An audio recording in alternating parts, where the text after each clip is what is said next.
Hello guys, welcome back again to my channel. So for today's video, i-share ko sa inyo kung paano tayo mag-transfer ng pera from GCash to Land Bank. So less hassle guys, no need to type. Or mabilis lang talaga guys, hindi ka na mag-type ng account number sa Land Bank, name, complete name sa inyong pagsisenda ng pera. So, gamit lamang ang QR code sa Land Bank. I-scan nyo lang guys sa GCash. Ang dali lang guys dahil ang amount na lang ang inyong itatype. So, let's start guys.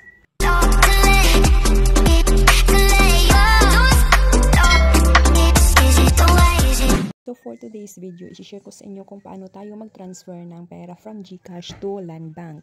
So, hindi mo na kailangan guys mag-type ng account name, account number sa Land Bank. Kung hindi, gamit lamang ang Land Bank QR code. So, kung may QR code ka, picture sa Land Bank ng iyong pagsisenda ng pera, so, i-save mo lang sa inyong photos or gallery.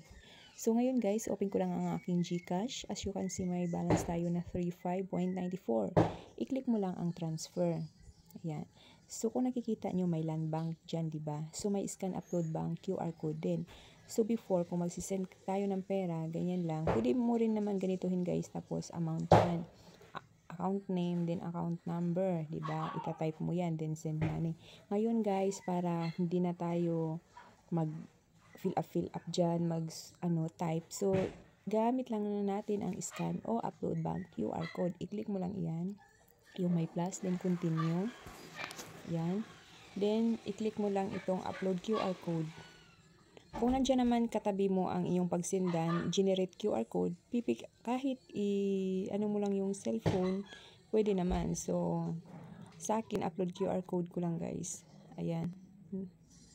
Mali. Ayan siya. Ayan. O diba, automatic na siya guys. Iulitin ko. Ayan, upload QR code.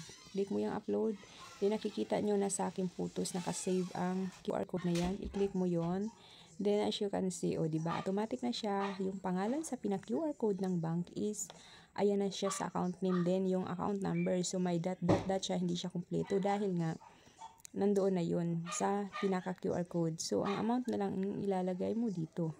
So, ngayon guys, mag-transfer ako ng 3,000. Then, i-click mo lang ang send money.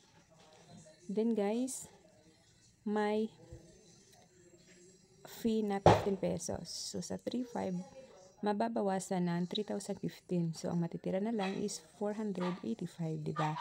So, ngayon guys, i-click mo lang, I confirm that the details are correct. Then, i-click ang pay, 3,000. Then, may marireceive kang code dito na sa inyong number. Ayan, as you can see, nakita ko na.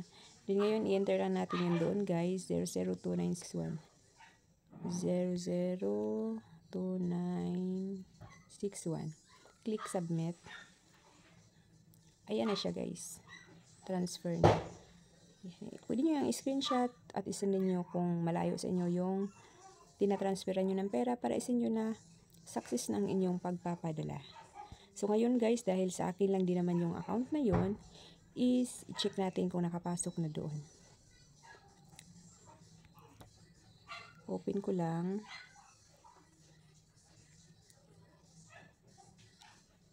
As you can see guys, nandito na yung 3,000. So, may balance lang kasi ako dito na maintaining balance is 500. Click ko lang yan at nakikita nyo, ayan na. Yung tinransfer ko kanina ng 3,000. So, ganun lang siya kasimple kung paano tayo mag-transfer online, transfer GCash to Land Bank, gamit ang QR code. So, salamat sa panonood. Don't forget to subscribe and hit the notification bell para always kang updated sa aking mga video. Thank you for watching. Bye-bye!